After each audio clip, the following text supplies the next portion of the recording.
weekend is homecoming weekend at Sugar Creek Baptist Church, so I'm just going to be doing a brief devotional this week to share with you.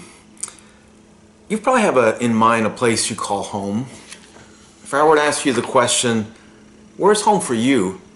You might have to think a few minutes. Is it the place where I grew up? This week I went to Bryan, Ohio, where my parents live, to take my dad to an important doctor's appointment. Dad and Mom bought their home in 1966, as I recall, so they've lived there for 54 years. It's where I spent my late teenage years along with my two brothers. While we were serving in Korea as missionaries, we put 111 Glenworth Avenue, Bryan, Ohio, as our home address because we had no other permanent home except the place where we were living in overseas at the time. For some of you, home might be the farm on which you grew up, or possibly just a place where your family lived for a long time. Maybe home is where you live now and where you have lived for several years.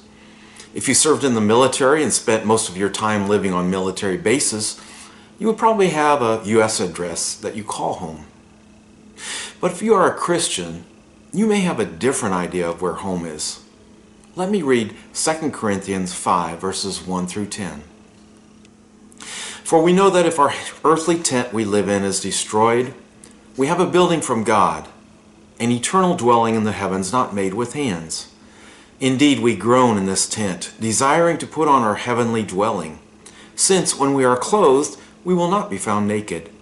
Indeed, we groan while we are in this tent, burdened as we are, because we do not want to be unclothed, but clothed, so that mortality may be swallowed up by life. Now the one who prepared us for this very purpose is God, who gave us the Spirit as a down payment.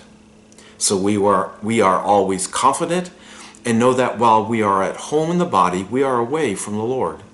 For we walk by faith, not by sight. In fact, we are confident, and we would prefer to be away from the body and at home with the Lord.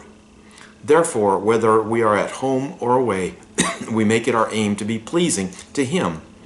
For we must all appear before the judgment seat of Christ, so that each may be repaid for what he has done in the body, whether good or evil.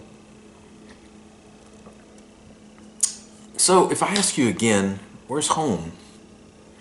You as a Christian now probably have a different answer. Home is in heaven with Jesus. While we are living on this earth, our flesh and blood, our body, is our earthly home.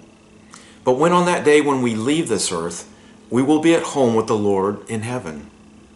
Many of the songs that we sing speak about going to that heavenly home. For the Christian, if we die, it really is no big deal. In fact, when we die, it is now graduation day.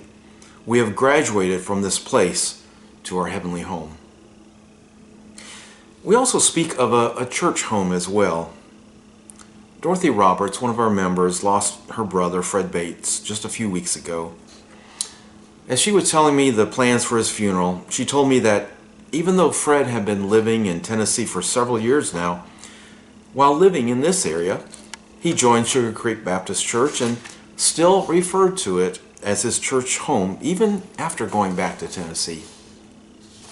Possibly several of you watching this video call this church your church home as well. You invested your life here at this church.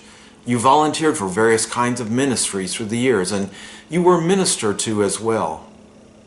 Wherever your church membership is, I hope that you think of Sugar Creek Baptist Church in Greenfield as an important part of your life. I know Kathy and I have come to love this church and you, its people, in a very short time. It's good to know where home is, isn't it? For the believers, I trust you realize that heaven is your real home, the place to which you will return one of these days. I hope that you are looking forward to that day.